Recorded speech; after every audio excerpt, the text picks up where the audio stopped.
नमस्कार, सुबह के 10 बज रहे हैं। आप देख रहे हैं आज सुबह, साथ आपके मैं हूं अर्पिता आर्या। बुलेटिन में सबसे पहले बात कैम्ब्रिज यूनिवर्सिटी में राहुल गांधी के बयान पर मचे घमासान की करते हैं। राहुल गांधी को कैम्ब्रिज यूनिवर्सिटी में स्पीच देने का न्योता दिया गया था। इस दौरान उन्होंने मोदी सरकार पर कई गंभीर आरोप लगाए। राहुल गांधी ने कहा कि पेगासस सॉफ्टवेयर से उनकी जासूसी हो रही है, उनके और उनके परिवार पर झूठे मुकदमे चलाकर भारी दबाव बनाया जा रहा है। प्रधानमंत्री मोदी भारत के ढांचे को तोड़ रहे हैं और अगर वो 2-3 अच्छी नीतियां लोगों के लिए बना भी रहे हैं तो उससे कोई फर्क नहीं पड़ रहा है। यही नहीं, राहुल गांधी ने कहा कि भारत में अल्पसंख्यकों पर अत्याचार हो रहा है। भारत जोड़ो यात्रा के दौरान कश्मीर के वाकये का भी उन्होंने जिक्र किया। उन्होंने कहा कि जब मैं कश्मीर पहुंचा तो मुझसे कहा गया कि पैदल मत चलो, ग्रेनेड फेंका जा सकता है, लेकिन मैं जब पैदल चला तो तिरंगा लहरा रहा है। Everybody knows, and it's been in the news a lot, that Indian democracy is under pressure, is under attack, right?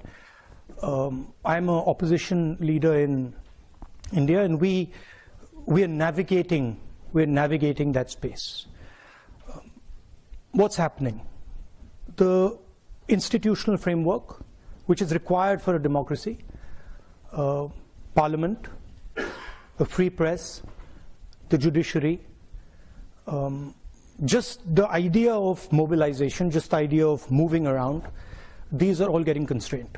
So we are facing an attack on the basic structure of Indian democracy. In the Constitution, India is described as a union of states, and that union requires a negotiation, requires a conversation. Here you can see that picture.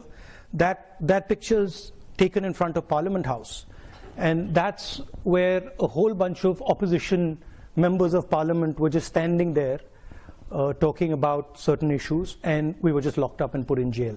And that's happened 3 or 4 times, right? And it's happened relatively violently. That's just an example. And you've also heard of the attack on minorities, the attack on the press. So you get a sense of what is going on. So that's what I described: capture and control of media and the judiciary, surveillance and intimidation. I myself had Pegasus on my phone. Large number of politicians have Pegasus on my phone, on their phone. I've been called by intelligence officers who tell me, listen, please be careful what you're saying on the phone, because we are sort of recording this stuff. So this is a constant pressure that we feel. तो राहुल गांधी सिर्फ यही नहीं रुके। राहुल गांधी ने कई और आरोप सरकार पर और उनके काम करने के तरीके पर लगाए। In Kashmir, and Kashmir is this so-called violent place. And as I'm entering Kashmir, the security guys come to me and say, listen, we need to talk to you. So what do you need to say? And they say, well, look, the thing is, you can't walk in Kashmir, right? It's not a good idea. We're walking 3 days, and we're walking 3 days in the roughest districts. So you can't walk in Kashmir. It's a bad idea. So I'm like, why can't I walk in Kashmir? And they're like, well, because you'll get hand grenades thrown on you. So now I'm responsible for 120 people I'm working with, right? So I'm like, look, let me go and have a little word with them. And so I go and have a little word with them and say, look, they're telling us they're going to get hand grenades thrown at us. And they're like, okay. And I was like, frankly, I want to walk. I mean, if we get hand grenades, we get hand grenades. So they're like, yeah, we should all walk. And so we decided we're going to walk. तो Rahul Gandhi Cambridge university में बयान दे रहे थे और उस बयान के बाद घमासान मचता हुआ नजर आ रहा है, क्योंकि जिक्र उन्होंने कश्मीर का किया। उन्होंने साथ ही साथ गंभीर आरोप लगाए सरकार पर कि पेगासस सॉफ्टवेयर से मेरी जासूसी की गई है। सिर्फ मेरी नहीं, कई ऐसे नेता हैं जिनकी जासूसी की गई है। हमारे ऊपर झूठे मुकदमे चलाए जा रहे हैं, हमें परेशान करने की कोशिश हो रही है। उन्होंने कश्मीर का उदाहरण भी दिया। उन्होंने कहा कि वहां पर मुझे कहा गया कि हैंड ग्रेनेड फेंके जा सकते हैं, लेकिन लोग वहां तिरंगा लेकर मेरे साथ जुड़ते नजर आए।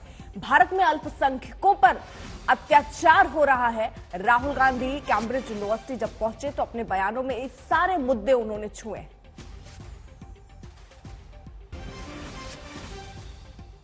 तो ये बयान और इस बयान के बाद एक नया विवाद शुरू होता हुआ।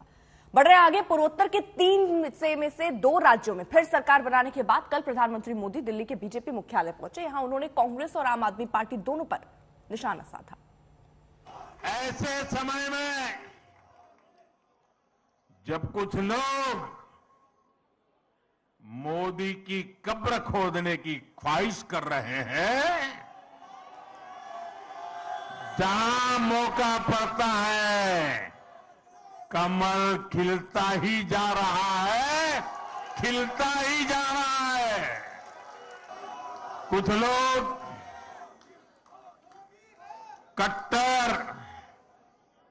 कट्टर की पहचान में लगे हुए हैं। वो हर काम बेईमानी भी कट्टरता से करते हैं।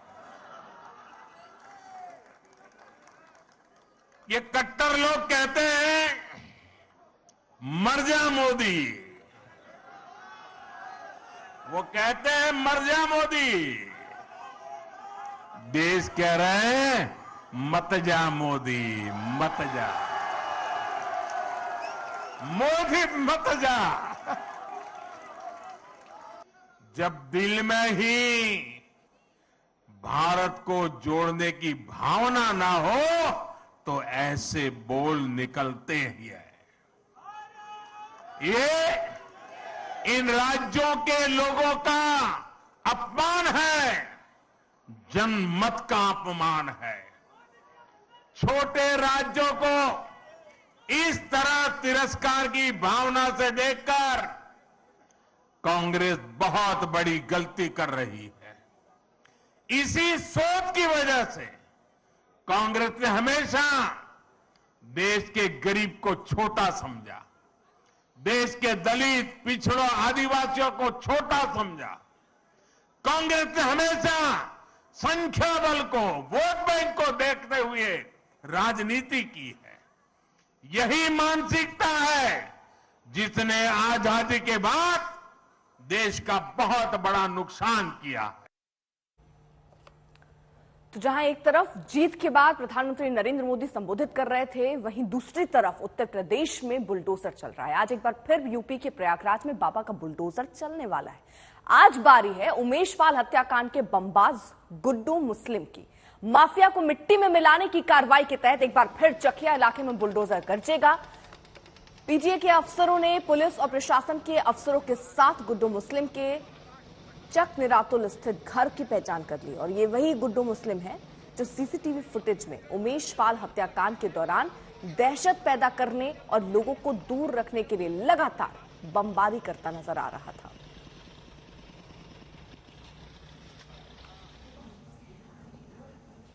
अब जब बुलडोजर चलेगा तो सियासत भी साथ साथ चलती नजर आ रही है। आरोप और पलटवार कैसे हो रहे हैं, सुनिए जरा। ये तो जुल्म है, ये एक्शन नहीं है बल्कि जुल्म है और ख़ास तौर से मुसलमानों के साथ ये जुल्म किया जा रहा है। अब माफिया के मुतालिक इन्होंने एक जुमला कहा था कि मैं मिटा दूंगा उनको, तो मिटाने की बजाय सरकार का निज़ाम ठीक कीजिए।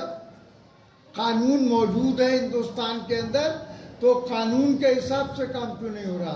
डेमोक्रेसी है इस जगह, जमहूरियत है, प्रजातंत्र है इस जगह। जो अपराधी है और उसके खिलाफ कार्रवाई करना, यह पुलिस प्रशासन का दायित्व भी है। और जो अपराध हुआ है प्रयागराज में श्री उमेश पाल जी की हत्या का, वह साधारण अपराध नहीं है। ऐसे अपराधियों के खिलाफ जितनी भी कानून के दायरे में कार्रवाई कठोर से कठोर की जा सकती है, की जाए, ये हम लोग अपेक्षा करते हैं और पुलिस उस कार्रवाई को आगे बढ़ा रही है। पहले बताइए, कोई आदरणीय योगी सरकार से पहले इस तरह की नजीर कोई बता दीजिए कि अपराधियों पर इस तरह की कार्रवाई कभी हुई हो, चाहे समाजवादी पार्टी की सरकार रही हो या बहुजन समाज पार्टी की सरकार रही हो। ये किसी में साहस नहीं है। आज पुलिस का एक बाल कायम है आदरणीय योगी सरकार में। आज अपराधी भाग रहा है, आज व्यापार लग रहा है, आज खुशहाली है। आज देखिए हर तरफ अमनो अमान है उत्तर प्रदेश के अंदर। और आज उत्तर प्रदेश की चर्चा पूरे देश के अंदर नहीं विश्व में हो रही है कि आज यहाँ का जो योगी मॉडल है वो अपने आप में एक कहना चाहिए सुरक्षा को लेकर, कानून व्यवस्था को लेकर नजीर बना हुआ है। आप तो सो कॉल्ड गौरक्षक के जरिए टेररिज्म फैला रहे हैं, बगैर कानून को फॉलो करे घर तोड़ रहे हैं। आपका जो माइनॉरिटीज का बजट है कितना है बताओ आप, यूपी में है ही नहीं, सिर्फ बातें हैं, झूठ है, धोखा है। आपके पास एक एमएलए नहीं है, मुस्लिम एमएलए, आप टाई पहनाने की बात कर रहे हैं। हम वायलेंस की मजम्मत करते हैं और साथ ही साथ ये भी कहते हैं कि रूल ऑफ लॉ प्रिवेल होना चाहिए और कानून की रोशनी में सबके खिलाफ एक्शन लेना चाहिए। वहाँ पर जो बुलडोजर की कार्रवाई हुई सर, उसको कैसे देखते? देखिए, रूल ऑफ लॉ प्रिंसिपल्स को फॉलो होना चाहिए। संतोष शर्मा हमारे साथ हमारे सहयोगी अपडेट के साथ जुड़ चुके हैं। संतोष, आज एक बार फिर से तैयारी बुलडोजर चलाने की है। आप किन किन जगहों को चिन्हित किया गया है आज जहां बुलडोजर चलने हैं? आप कहां पर हैं वो भी जरा बताइए। देखिए, आज फिर बुलडोजर चलने की उम्मीद है कि आज फिर बुलडोजर चलेगा। कल जैसे पहले दिन जफर अहमद खान के घर पर बुलडोजर चला, फिर कल जो एसएसए गन हाउस के मालिक हैं उनके घर पर बुलडोजर चला और आज तीसरे दिन भी बुलडोजर प्रयागराज विकास प्राधिकरण का चलेगा। आज भी अतीक अहमद के करीबी के घर पर बुलडोजर चलेगा। जो अभी तक हमारे पास जानकारी मिल पा रही है कि प्रयागराज विकास प्राधिकरण ने जो सूची जारी की है, जो सूची बनाई है, उसमें गुड्डू मुस्लिम, मोहम्मद गुलाम और साबिर, ये 3 नाम ऐसे हैं जिन पर की टारगेट किया गया है कि इनकी संपत्तियों को सवाल इस पे है कि जितने इसमें अपराधी हैं, क्या सबके घर अवैध तरीके से कहीं ना कहीं निर्माण हुए हैं? ये कैसे संयोग हो जाता है या फिर ये प्रयोग है? देखिए, बुलडोजर चलने की 2 ही प्रक्रिया हैं। बुलडोजर तभी चलाया जाता है जब या तो अपराध से अर्जित संपत्ति हो, यानी कि अपराध क्राइम करके जो पैसा आया उससे आपने कोई महल अटारी खड़ी कर ली हो तो उसको गिराया जाएगा, और वहीं दूसरा जो नियम होगा कि बिना नक्शा पास कराए आपने मकान खड़ा कर लिया, वो गिराया जाएगा, या फिर सरकारी जमीन पर कब्जा करके मकान बनाया गया होगा, कोई इमारत बनाई गई होगी तो उस पर बुलडोजर चलेगा। तो जाहिर सी बात है कि जो मकान जो चिन्हित किए गए हैं गुड्डू मुस्लिम के, ये प्रयागराज विकास प्राधिकरण के द्वारा जो नक्शा पास नहीं है उनके बारे में बताया जा रहा है कि प्रयागराज विकास प्राधिकरण ने उन लोगों की लिस्ट बनाई है जिनके नक्शे पास नहीं थे, बिना नक्शा पास कराए इन्होंने अपनी इमारतें खड़ी कर दी। आज उनके ऊपर बुलडोजर चलेगा। लेकिन अभी गुड्डू मुस्लिम, मोहम्मद गुलाम, ये ऐसे नाम है, साबिर, ये 3 नाम ऐसे हैं जिनको की चिन्हित किया गया है, जिनके ऊपर बुलडोजर चलने की कार्रवाई हो सकती है। अभी एक जो नाम फाइनल होना है वो प्रयागराज विकास प्राधिकरण के जो आला अधिकारी हैं वो और प्रयागराज पुलिस है, उन दोनों के बीच में समन्वय की जो बैठक होनी है, बैठक के बाद ये फाइनल निर्णय होगा। लेकिन इतना जरूर उम्मीद जताई जा रही है कि आज भी प्रयागराज में तीसरे दिन बुलडोजर गरजेगा। अतीक अहमद के करीबी का घर ढहाया जाएगा, जिस अतीक अहमद के बेटे और उसके तमाम खास गुर्गों ने उमेश पाल को ठीक 1 सप्ताह पहले, आज शुक्रवार है और बीते शुक्रवार को सरे बाजार मौत के घाट उतारा था। ठीक है संतोष, आप रहिए जरा साथ। कल अतीक के करीबी सफदर अली के घर पर भी बुलडोजर चला था। आसपास के कुछ घरों को भी उससे नुकसान पहुंचा था। इनमें से एक घर हाईकोर्ट के वकील अनिल शर्मा का था और दूसरा पूर्व सैनिक लाल बाबू तिवारी का। उन्होंने प्रशासन की गैर जिम्मेदाराना कार्रवाई पर नाराजगी जाहिर की है। करीब 2.5 घंटे चले इस अभियान में प्रयागराज विकास प्राधिकरण ने 5 बुलडोजर का इस्तेमाल किया। जिस तरीके से अभियान चलाया गया, लेकिन उससे तमाम घर भी क्षतिग्रस्त हुए हैं जो घर सफदर अली के घर के बगल में थे। हमारे साथ अनिल शर्मा जी हैं जो हाईकोर्ट के वकील भी हैं, उनका घर भी। सर, आपका घर इनके घर के बगल में है? बगल वाला वही तो तोड़ दिया इन्होंने। अच्छा, वो भी डैमेज हो गया? हाँ, डैमेज वो तोड़ दिया इन्होंने। वो हम लोगों की क्या गलती थी? हम हाईकोर्ट में वकालत कर रहे हैं, बहस कर रहे हैं वहाँ पे, और यहाँ तोड़ा फोड़ी मचाई हुआ हमारे घर में। कितना हिस्सा तोड़ा है? ये सामने दिखाई दे रहा है साहब, जंगल वगैरह सब तोड़ दिया है यहाँ पे। अच्छा, पागलपन दिखाया है पूरा। तो अब आप आगे कोई एक्शन क्या चाहें? हाँ, डैमेजेस क्लेम करेंगे इनके खिलाफ। ऐसे और भी लोग हैं जिनके बगल का तोड़ा गया है। ये यहाँ पर आपके घर का भी? हमारा घर बगल, आपका घर बगल में? हमारे घर में लाइनिंग आ गई है, मतलब करंट दीवार में। हाँ, लाइनिंग आ गई, लाइनिंग जो इन्होंने क्रैक आ गया हमारे घर के लाइन में। अच्छा, ये बगल वाला घर? हमारा घर बगल वाला है। हाँ, बताइए। ये घर आपका है? हाँ, ये घर आपका, मेरा है। देखिए वहाँ पर आप, ये लाल बाबू तिवारी? हाँ, मैं ही हूँ। लाल बाबू तिवारी का? हाँ, मैं ही भैया। और इनका घर बिल्कुल ठीक बगल में है सफदर अली के, तो उनके घर में भी क्रैक आ गया है। तो कुल मिलाकर जो आसपास के घर डैमेज हुए हैं वो लोग भी अब सामने आकर कह रहे हैं कि हम इसके लिए सवाल उठाएंगे, इसके लिए हम अर्जी भी दाखिल करेंगे। और यहां पर लेकिन बुलडोजर की जो कार्रवाई है वो थमते हुए नजर नहीं आ रही है। प्रयागराज के उमेश पाल हत्याकांड में अब एक के बाद एक जैसे खुलासे हो रहे हैं, दूसरी तरफ एक्शन मोड में भी योगी सरकार है। कि माफिया कोई भी हो, सरकार की जीरो टॉलरेंस की नीति है और उन माफियाओं के खिलाफ मिट्टी में मिलाने का काम उनको हमारी सरकार करेगी, पूरी मजबूती के साथ उनसे निपटने का कार्य करेगी।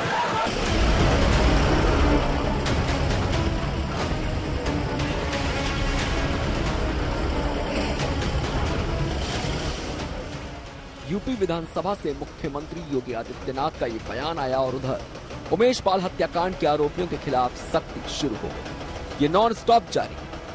सबसे पहली तस्वीर माफिया अतीक अहमद के खास माने जा रहे सफर अहमद खान के आशियाने पर 1 मार्च को बुलडोजर चला, उसकी फिर 2 मार्च को प्रयागराज में आरोपी सफदर अली के घर को 5 बुलडोजरों ने जमींदोज कर दिया और अब आज बारी है तीसरे आरोपी की, जिसके घर पर बुलडोजर चलने वाला है। अब इन 3 किरदारों का परिचय भी जान लीजिए। सफर अहमद खान के मकान में ही अतीक अहमद की पत्नी रह रही थी। उमेश पाल के हत्यारे इस घर में भी आए थे। सफर अहमद के घर से 2 विदेशी बंदूक और 1 तलवार भी बरामद हुई थी। दूसरे सफदर अली, जो कि अतीक अहमद के बेहद करीबी हैं और गन हाउस के मालिक हैं, और तीसरा वो आरोपी जिसके घर पर आज बुलडोजर चलने की तैयारी है। हत्याकांड में उसकी अहम भूमिका बताई जा रही है। सुबह 11 बजे प्रयागराज प्राधिकरण की एक कार्रवाई शुरू होने की उम्मीद है। उधर प्रयागराज जेल में बंद अतीक अहमद के बेटे अली अहमद की जमानत को अदालत ने नामंजूर कर दिया है। ये मामला 5 करोड़ की रंगदारी मांगने और हत्या के प्रयास का है। संतोष कुमार शर्मा, प्रयागराज, आज तक। दुनिया में एक बार फिर हिंदुस्तान पूरे दम से अपना दावा ठोक रहा है। देश के प्रधानमंत्री नरेंद्र मोदी की लोकप्रियता की चर्चा दूसरे देशों के नेता भी कर रहे हैं। कल इटली के प्रधानमंत्री ने नरेंद्र मोदी को सबसे लोकप्रिय नेता बताया। दुनिया में भारत और प्रधानमंत्री मोदी का डंका उस वक्त बज रहा है जब G20 देशों के विदेश मंत्री भारत में इकट्ठा हुए हैं। हमारे मेक इन इंडिया और आत्मनिर्भर भारत अभियान से भारत में निवेश के अपार अवसर खुल रहे हैं। Group can claim global leadership without listening to those most affected by its decisions. जब दुनिया में मंदी और महंगाई से सरकारें गिर रही हैं, अमीर देश महंगाई और मंदी से जूझ रहे हैं, देश भर में नेताओं की लोकप्रियता घट रही है, दुनिया भर में नेताओं की लोकप्रियता घट रही है, तब प्रधानमंत्री नरेंद्र मोदी की लोकप्रियता का डंका बज रहा है। उन्हें दुनिया की सबसे बड़े नेता की उपाधि मिल रही है। भारत नई विश्व व्यवस्था में अपना दावा ठोक रहा है, जिसे दुनिया हाथों हाथ लेकर विश्वास जता रही है। ये रहा उसका सबूत। The approval rate that the Prime Minister Modi has reached, I think, is the most loved one of all around the world. But I mean, this has really proven that he has been a major leader, and congratulations for that, Prime Minister. Bharat में नरेंद्र मोदी की लोकप्रियता सारे record तोड़ चुकी है। एक के बाद एक चुनाव जीतना बीजेपी की आदत हो गई है, जिसे पूर्वोत्तर के ताजा नतीजों ने उत्साह से भर दिया है। लेकिन मोदी की लोकप्रियता का ये विजय उत्सव अब देश की सीमा पार कर रहा है। इसीलिए इटली की पहली महिला प्रधानमंत्री उनकी तारीफ करती है, उन्हें दुनिया का नेता बताती है। The approval rate that the Prime Minister Modi has reached. अपनी तारीफ सुनकर प्रधानमंत्री दूसरे डायस पर खड़े होकर हंसते नजर आए। आपको बता दें कि इटली के प्रधानमंत्री से मुलाकात करने से पहले नरेंद्र मोदी ने अपने वर्ल्ड लीडर वाले तेवर G20 के विदेश मंत्रियों की बैठक के आगाज में भी दिखाए। Experience of the last few years, financial crisis, climate change, pandemic, terrorism and wars clearly shows that global governance has failed in both its mandates. तो आपने सुना कैसे दूसरे विश्व युद्ध के बाद बने वर्ल्ड ऑर्डर को प्रधानमंत्री ने नाकाम बताया और विकासशील देशों की मुसीबत की वजह बताया। Developing countries are struggling with unsustainable debt while trying to ensure food and energy security for their people. They are also the ones most affected by global warming caused by richer countries. Ukraine युद्ध में भारत की तटस्थता को देखते हुए ही G20 के विदेश मंत्रियों की बैठक में रूस और अमेरिका के विदेश मंत्री भारी तनाव के बीच इकट्ठा हुए। रूस के विदेश मंत्री तो एक दिन पहले ही आ गए, जिनसे एस जयशंकर ने लंबी बातचीत की। वहीं अगले दिन अमेरिका और चीन के विदेश मंत्रियों से भी मुलाकात की। कुल मिलाकर भारत ने युद्ध को लेकर मतभेद कम करने की पूरी कोशिश की, लेकिन शांति और समाधान की ये बात न अमेरिकी खेमे वाले G7 ने मानी और न ही रूस ने। इसीलिए G20 में यूक्रेन संघर्ष पर मतभेद बरकरार रहे और रूस के विदेश मंत्री के साथ America, Britain, Canada, France, Germany, Italy और जापान जैसे G7 देशों ने ग्रुप फोटो खिंचवाने से इनकार कर दिया। लेकिन अमेरिकी विदेश मंत्री और रूस के विदेश मंत्री के बीच मुलाकात हुई और बात भी हुई। इस तरह भारत में हो रहे G20 के सेमीफाइनल में दो दुश्मनों ने मुलाकात की। अमेरिकी data intelligence firm morning consult ने सर्वे जारी किया, जिसमें नरेंद्र मोदी की अप्रूवल रेटिंग 78% है। दूसरे नंबर पर मैक्सिको के राष्ट्रपति, तीसरे नंबर पर स्विट्जरलैंड के राष्ट्रपति, चौथे नंबर पर ऑस्ट्रेलिया के पीएम और पांचवें नंबर पर ब्राजील के राष्ट्रपति रहे। अमेरिकी राष्ट्रपति जो बाइडेन को टॉप 5 में जगह नहीं मिली और वो 7वें नंबर पर रहे। बड़ी बात यह है कि सर्वे में बताया गया कि मोदी की लोकप्रियता साल 2021 के बाद से लगातार बढ़ रही है, जो उस साल 70% थी और 2022 में बढ़कर वो 77% और इस साल 78% हो गई। आपको बता दें कि इटली की पीएम से पहले नरेंद्र मोदी को दुनिया भर के नेता क्रांतिकारी से लेकर सच्चा देशभक्त बता चुके हैं। Let me begin by expressing my profound gratitude to an exceptional leader, a great champion of India, a man who works night and day for his country, and a man I am proud to call my true friend, Prime Minister Modi. Prime Minister Modi is one of those people in the world who is capable of conducting an independent foreign policy in the interests of its nation. You are a revolutionary leader, in the best sense of the word revolution. You are revolutionizing India. महामारी और युद्ध की चुनौती का भारत ने डटकर सामना किया। उसने दुनिया का विश्वास हिंदुस्तान में बढ़ाया है, जो आने वाले दिनों में बढ़ता ही जाएगा। आज तक ब्यूरो। भारत के इतिहास में ऐसा पहली बार हुआ है जब इतने सारे देशों के विदेश मंत्री एक साथ एक ही समय पर इकट्ठा हुए। इसके अलावा G20 के इतिहास में पहली बार सभी देशों के विदेश मंत्रियों और प्रतिनिधियों ने हिस्सा लिया। अब सवाल यह है कि आखिर दुनिया को हिंदुस्तान पर इतना भरोसा क्यों है? साल 2021 में प्रधानमंत्री ने नए वर्ल्ड ऑर्डर की बात कही। सेकेंड वर्ल्ड वॉर के बाद पोस्ट वर्ल्ड वॉर एक दुनिया में एक नया ऑर्डर, न्यू वर्ल्ड ऑर्डर उसने आकार लिया। पोस्ट कोरोना भी एक नया वर्ल्ड ऑर्डर नजर आ रहा है। साल 2022 में नरेंद्र मोदी ने फिर न्यू वर्ल्ड ऑर्डर के बारे में बताया। एक नया वर्ल्ड ऑर्डर एक ऐसा टर्निंग पॉइंट है कि हम लोग एक भारत के रूप में इस अवसर को गंवाना नहीं चाहिए। मेन टेबल पर भारत की आवाज भी बुलंद रहनी चाहिए। साल 2023 में प्रधानमंत्री न्यू वर्ल्ड ऑर्डर को लेकर लामबंदी करते हैं। In the last century we supported each other in our fight against foreign rule. We can do it again in this century to create a new world order that will ensure the welfare of our citizens. लेकिन रूस Ukraine युद्ध ने तो मौजूदा विश्व व्यवस्था के अस्तित्व को ही खतरे में डाल दिया। यूक्रेन में फूटते बमों और उससे होने वाली तबाही ने भारत को महाशक्तियों के क्लब में शामिल होने का सुनहरा मौका दे दिया है। ऐसा क्यों कहा जा रहा है, अब उसे समझिए।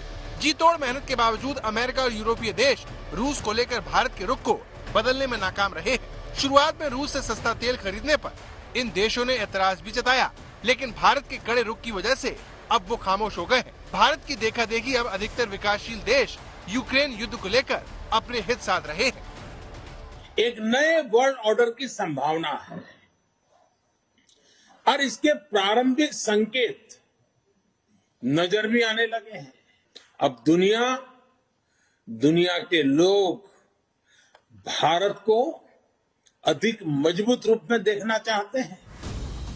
अब सवाल यह है कि वर्ल्ड ऑर्डर में भारत की एंट्री की संभावना का दरवाजा किसने खोला और क्यों महाशक्ति के तौर पर दुनिया भारत पर दांव लगा रही है। स्विट्जरलैंड की अमीरी की नींव विश्व युद्ध में तटस्थता की नीति ने डाली, जिससे वो वर्ल्ड वॉर के विध्वंस से खुद को बचा पाया।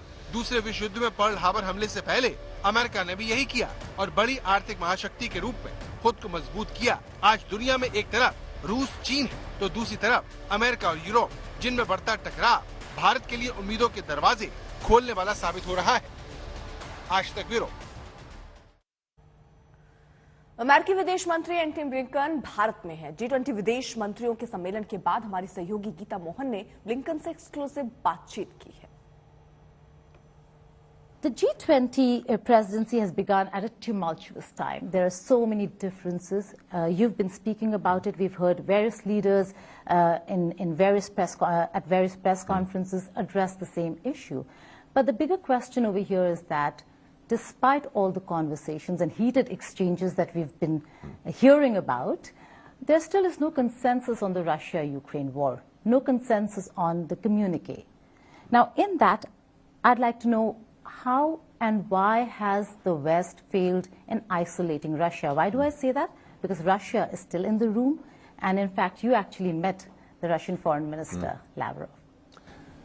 So first, I think it's very clear in a variety of ways that Russia is isolated in terms of its aggression against Ukraine. Go back a couple of weeks ago, 141 countries, 3/4 of the United Nations, stood up in the General Assembly and voted for a resolution condemning Russia's aggression and calling for a just and durable peace in Ukraine. Here at the G20, the foreign ministers meeting, if you look at the अब बात राहुल गांधी की भी कर लेते हैं। राहुल गांधी के बयान पर सियासत तेज है, प्रतिक्रियाएं तेज हैं। अनुराग ठाकुर क्या कह रहे हैं, सुनवाते हैं। दुनिया भर में मोदी जी के प्रति जो सम्मान बढ़ा है, जो भारत का मान सम्मान बढ़ा है मोदी जी के नेतृत्व में, वो आज कोई और नहीं, दुनिया भर के बड़े बड़े नेता कह रहे हैं। राहुल जी किसी और की नहीं, कम से कम इटली के प्राइम मिनिस्टर और उनके नेताओं की तो सुन लेते हैं। क्या कहा इटली के प्राइम मिनिस्टर ने? ये कहा कि दुनिया भर में मोदी जी को जितना प्यार मिलता है, जो एक लोकप्रिय नेता के रूप में वो उभरे हैं, आज वो एक मेजर लीडर, एक बड़े नेता के रूप में उनको स्वीकारा है। दूसरी हार को शायद राहुल गांधी स्वीकार नहीं कर पाए, और ये जो कल के नतीजे तो अपने आप दिखाते हैं कि कैसे लोगों ने बार बार नरेंद्र मोदी जी में अपना विश्वास व्यक्त किया है। पैगासस पे राहुल गांधी जी की क्या मजबूरी थी कि उन्होंने अपना मोबाइल फोन जमा नहीं करवाया, और वो नेता जो भ्रष्टाचार के चलते बेल पर है, ऐसा क्या था उनके मोबाइल फोन पे जो उनको अपना छिपाने की जरूरत थी? वो और अन्य नेताओं ने अपना मोबाइल फोन क्यों जमा नहीं करवाया? बार बार झूठ बोलना, विदेशी धरती का इस्तेमाल करना, विदेशी दोस्तों का, विदेशी एजेंसियों का इस्तेमाल करना, ये आदत सी बन गई है और भारत को बदनाम करने की आदत बन गई। ये नफरत राहुल गांधी जी की प्रधानमंत्री के खिलाफ तो हो सकती है, लेकिन देश को बदनाम करने की ये साजिश बार बार जो विदेशी धरती से होती है, कभी विदेशी दोस्तों के माध्यम से होती है, ये अपने आप में प्रश्न चिन्ह खड़ा करता है कि कांग्रेस का एजेंडा क्या है।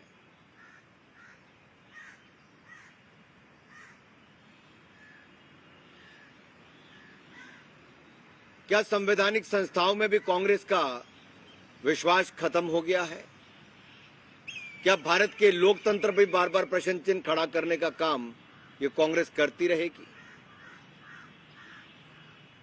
आज एक बार फिर चुनावों में तो सुपड़ा साफ हुआ ही, दिवालियापन और भी नजर आया जब विदेशी धरती पर जाकर भारत को बदनाम करने का कोई कसर नहीं छोड़ी।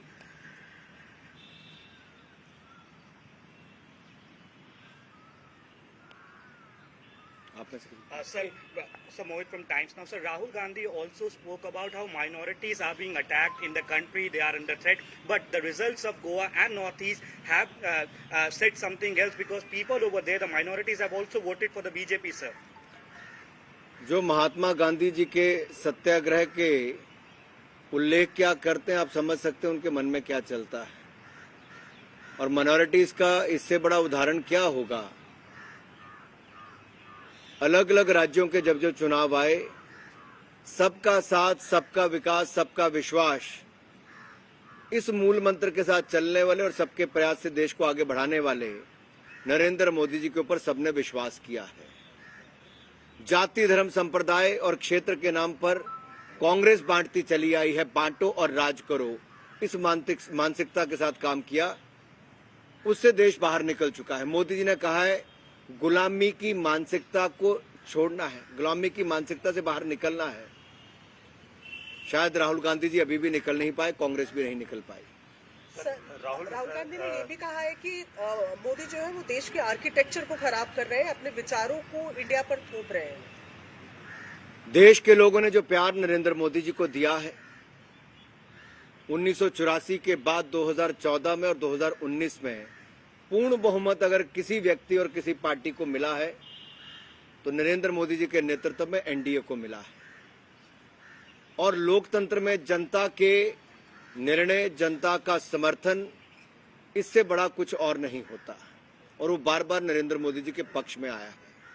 सर, एक और चीज उन्होंने कहा कि भारत में सुनी वो है कि बेरोजगारी, भारत में उतने रोजगार का अवसर नहीं पैदा किए जा रहे हैं जितना यहाँ के युवाओं को जरूरत है। आंकड़े बार बार बोलते हैं। अर्थव्यवस्था पर कल भी रायसीना डायलॉग में जो दुनिया भर के नेताओं ने, बुद्धिजीवियों ने, अर्थशास्त्रियों ने कहा कि भारत की अर्थव्यवस्था कोविड-19 पैंडेमिक से पहले भी सबसे तेजी के साथ आगे बढ़ रही थी, और कोविड-19 पैंडेमिक के समय जो भारत ने रिफॉर्म्स किए, जो कदम उठाए, जहां एक और भूखमरी से और महामारी से देश को बचाया, अर्थव्यवस्था भी भारत को और मजबूत करने का काम किया। दुनिया में सबसे तेजी से बढ़ने वाली अर्थव्यवस्था आज भारत है, और 7% की ग्रोथ ये अपने आप में बहुत कुछ कहती है मेजर इकोनॉमीज में, कि भारत के बढ़ते कदम आज दुनिया उसको सराह रही है। आज दुनिया के अलग अलग पटल पर, दुनिया के अलग अलग कोनों में भी भारत के नेतृत्व को, नरेंद्र मोदी जी के काम की सराहना हो रही है, और भारत की अर्थव्यवस्था पर लोग अपना विश्वास दिखा रहे हैं। रिकॉर्ड एफडीआई भारत में आ रही है, और पीएलआई स्कीम्स के भी एक के बाद दूसरे का ये जो सफल होना, ये अपने आप में दिखाता है भारत की योजनाओं के बारे में। तो राहुल गांधी ने एक और चीज कही थी कि मीडिया के मित्र मेरे सामने बैठे हैं, ये आपको भी बदनाम करने की कोशिश, और इसी तरह से मैंने पहले कहा कि संवैधानिक संस्थाओं में, चाहे जिसमें देश की जुडिशरी क्यों ना हो, उसको भी बदनाम करने में कांग्रेस और राहुल गांधी जी ने कोई कसर नहीं छोड़ी। इलेक्शन कमीशन हो, जुडिशरी हो, इन पे बार बार प्रहार करना एक आम आदत बन गई है, और बाद में माफी मांग के विदेश यात्रा पर जाना ही राहुल गांधी जी की पुरानी आदत है। देश में उनको सुनने के लिए कोई तैयार नहीं, और विदेश में जाकर जहर उगलने का काम, लोकतंत्र को बदनाम करने का काम और भारत को बदनाम करने का काम राहुल गांधी जी कभी नहीं छोड़ते हैं। सर, राहुल गांधी ने ये भी कहा था कि प्राइम मिनिस्टर ये सोचते हैं कि जितनी माइनॉरिटीज है दूसरे दर्जे के नागरिक हैं, तो इसके बारे में आप किसी भी धर्म, जाति, संप्रदाय के व्यक्ति के लिए अगर आप मोदी सरकार की सभी योजनाओं को देखेंगे, अगर बैंक खाते सबसे ज्यादा खुले तो यहां पर खुले, सबसे ज्यादा मुफ्त अनाज का लाभ किसी को मिला, मुफ्त रसोई गैस के सिलेंडर का मिला, नए गैस सिलेंडर से लेके, पानी से लेके, पक्के मकान का। और ये छोटे मोटे नहीं साहब, जब दुनिया भर के सामने ये आंकड़े आते हैं कि 45 करोड़ बैंक खाते खोले गए, 9 करोड़ 60 लाख बहनों को रसोई गैस के सिलेंडर दिए गए, 3.5 करोड़ पक्के मकान बनाकर दिए गए, 6 करोड़ घरों को नल से जल देने का काम किया गया, 80 करोड़ लोगों को 28 महीने तक मुफ्त में राशन देने का काम मोदी सरकार ने किया, तो लोग सोचते हैं, दुनिया भर के लोग सोचते हैं कि ये संभव कैसे हो सकता है। ये असंभव को संभव मोदी सरकार ने किया। लेकिन शायद ये कांग्रेस जो 70 साल में नहीं कर पाई, वो 7 साल में नरेंद्र मोदी जी की सरकार ने किया, तो इनको कभी ये विश्वास भी नहीं हुआ। तो विपक्ष को कभी भरोसा नहीं होगा, लेकिन जनता भरोसा करती है। आज तक HD सबसे तेज, सबसे ज्यादा।